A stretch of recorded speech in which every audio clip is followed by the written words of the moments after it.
Today we will continue chapter 2nd of history for class 12th and chapter name is Kings, Farmers and Towns। आज हम last video करने वाले हैं इस chapter की, जिसमें कि हम मैप के थ्रू 16 महाजनपद, जो उस समय के 16 महाजनपद सबसे ज़्यादा शक्तिशाली बन के उभरे, उनके बारे में समझेंगे, उनको देखेंगे, मैप पर लोकेट करेंगे। तो चलिए स्टार्ट करते हैं। सबसे पहले सबसे शक्तिशाली साम्राज्य, जिसको कि हमने मौर्य साम्राज्य के रूप में पढ़ा, तो वो मगध है। मगध को यहाँ पर लोकेट किया हुआ है। ध्यान से देखिए लोकेशन को और याद करने की कोशिश कीजिएगा कि कहाँ पर कौन सा महाजनपद बना हुआ है। ऊपर सबसे ऊपर अगर हम बात करें तो ये है कंबोज। कंबोज के ठीक नीचे गांधार।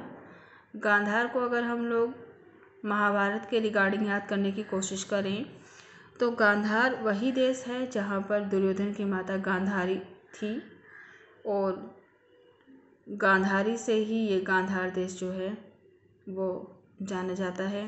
कुरुक्षेत्र का महायुद्ध जहाँ पर हुआ था वो ही कुरु है। ये भी 16 महाजनपदों में से एक सबसे महत्वपूर्ण महाजनपद था। पांचाल को भी हम लोगों ने महाभारत में इसका नाम सुना है। पांचाल नरेश, ठीक है। पांचाली जो कि द्रौपदी थी वो यहीं की राजकुमारी थी। कौशल, मल,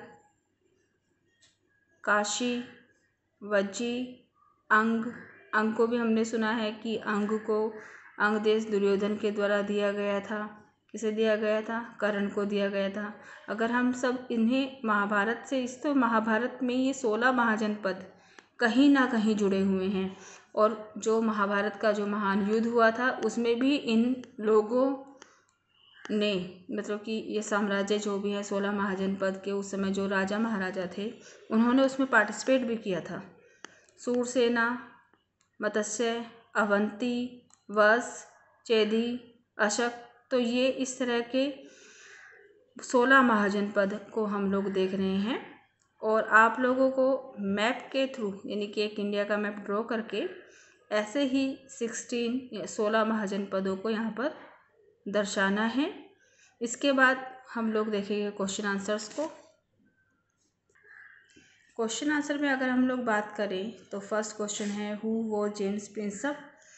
जेम्स प्रिंसप कौन थे? तो स्टार्टिंग में ही आता है चैप्टर की कि इन्होंने ब्राह्मी और खरोष्टी लिपि का पता लगाया था या उसे पढ़ा था। What were the another name of Ashoka mention in inscription. तो जो शिलालेख थे उन शिलालेख में अशोका को किन दूसरे नामों से जाना जाता था? तो अगर आपको याद हो तो देवानाम्पिय और पियदर्शी नाम से इन्हें जाना जाता था। व्हाट इज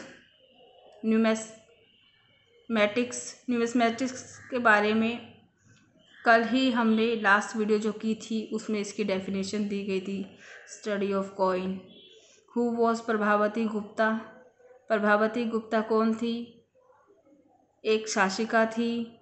इनके बारे में और कौन कौन सी चीज़ें आप लोग जानते हैं, इस लेसन के थ्रू क्या चीज़ आपने लोगों ने जानी, वो एक नोट के रूप में आपको राइट डाउन करना है प्रभावती गुप्ता के बारे में। डिफाइन, अब आपको इन चीज़ों को, इनका वर्णन करना है, इनको परिभाषित करना है।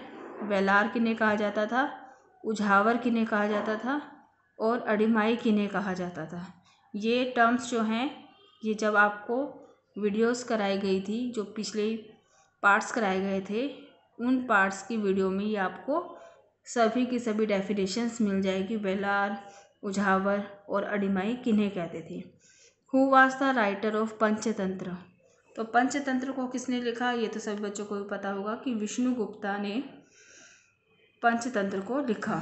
तो Vishnugupta was the writer of Panchatantra. What was the another name of Allahabad pillar inscription. तो इलाहाबाद का जो स्तंभ लेख था उसका दूसरा नाम क्या है? प्रयाग प्रशस्ति बोलते हैं उसे। Discuss the feature of Mauryan administration. इसमें आपको मौर्य साम्राज्य का जो प्रशासन है उसके कुछ फीचर्स लिखने हैं, उसकी विशेषताएं लिखनी हैं कि समितियां हुआ करती थी, समितियों को उप समितियों में विभाजित किया गया था, उनके क्या क्या काम थे, ये सभी आपको बताना है। अब नेक्स्ट हम लोग जो चैप्टर करने वाले हैं that is kinship, caste and class, और इसमें हम लोग इसे अर्ली सोसाइटीज़ यानी कि जो प्रारंभिक समाज था उसके रिगार्डिंग इन सभी चीज़ों को वन बाय वन डिस्कस करते हुए चलेंगे कि किस तरह से उस समय पर बंधुत्व फैला हुआ था, जातिवाद कैसा था, और उनकी क्लास यानी कि उन लोगों में वर्गीकरण कैसे किया गया था। ठीक है, तो ये सभी हम लोग अपनी नेक्स्ट वीडियो में पढ़ने वाले हैं। अभी तक के लिए आपको सेकंड चैप्टर हम लोग कंप्लीट कर चुके हैं, तो सेकंड चैप्टर तक के नोट्स भी आपको प्रिपेयर करने हैं। एंड में मैप जो भी आपको समझाया 16 महाजनपद वाला मैप ड्रॉ करके उसकी सभी 16 जो सबसे शक्तिशाली महाजनपद थे उन्हें लोकेट करना है, और उनके बाद इन क्वेश्चंस के आंसर आपको राइट डाउन करने हैं। तो नेक्स्ट वीडियो में हम लोग अपने थर्ड चैप्टर को करेंगे। Thank you so much.